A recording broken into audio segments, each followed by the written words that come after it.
Hi friends, আমি art by Sony makeover থেকে। আপনারা কেমন আছেন? আশা করি ভালো আছেন। কমেন্ট করে জানাবেন।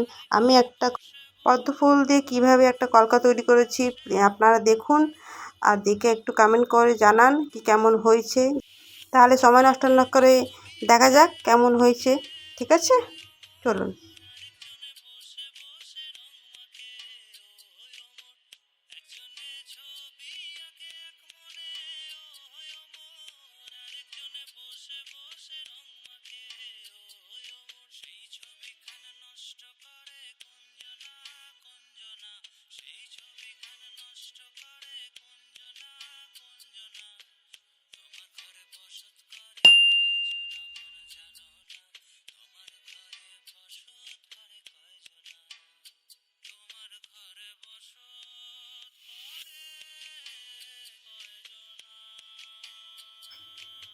আপনাদের এই ভিডিও কেমন লাগলো প্লিজ আপনারা কমেন্ট করে জানান, যাতে আমি একটু মোটিভেট হই, আরও ভালো ভালো ভিডিও বানাই আপনাদের জন্য, যাতে আপনারাও ভালো করে শিখতে পারেন। আমি আরও ভিডিও ছাড়ব। Thank you.